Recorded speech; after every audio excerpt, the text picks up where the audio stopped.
سال کے گزرنے سے ایک کنفیوژن، ایک دھوکہ ہوا ہے ہمارے عوام میں. وہ کیا ہوا ہے اس کو بھی سمجھ لیجئے.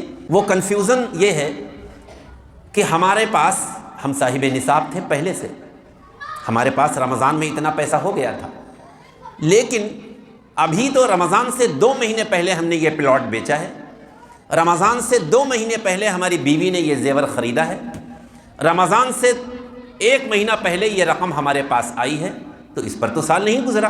اور ہم نے تو یہ سن رکھا ہے کہ زکوٰۃ کے دینے کے لیے سال کا گزرنا ضروری ہے. اس کو سمجھ لیجئے. دیکھیے، آپ اگر پہلے سے صاحب نصاب ہیں تو آپ کے پاس سال گزرنے سے 2 مہینے نہیں، 1 دن پہلے، 1 گھنٹہ پہلے بھی اگر آپ کے پاس پیسہ آیا ہے کسی چیز کو بیچنے کی وجہ سے، یا آپ نے زیور خریدا ہے اپنی بیوی کے لیے، تو اس پر سال کا گزرنا شرط نہیں ہے. اس پیسے کی اور اس زیور کی زکوٰۃ آپ کے اوپر دینا لازم ہے. اس کو مثال سے سمجھیے. مثلا آپ کے اوپر پہلی مرتبہ 2 لاکھ روپے آپ کے پاس ہو گئے، آپ نے رمضان کی ایک تاریخ متعین کر لی، 2 لاکھ روپے ہو گئے. ابھی اس پر زکوٰۃ نہیں.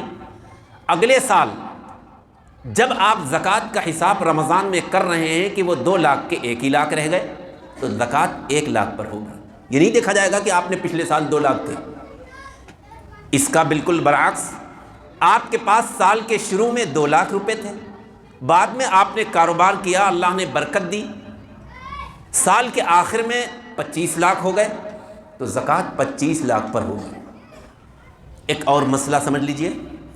درمیانے سال میں آپ کے پاس 1 کروڑ روپیہ آ گیا، آپ نے کوئی بڑی زمین اپنی بیچ دی، کوئی فرق نہیں پڑتا.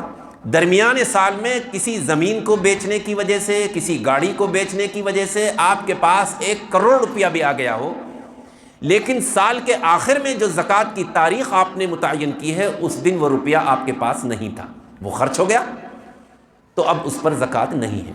سال کے درمیان، جس کو مال مستفاد ہمارے ہاں اصطلاح میں کہتے ہیں، کہ سال کے درمیان میں کتنا بھی روپیہ آپ کے پاس آیا ہو، چلا گیا ہو، اس کا کوئی حساب نہیں. زکوٰۃ آمدنی پر نہیں ہے، نفع پر نہیں ہے، انکم پر نہیں ہے.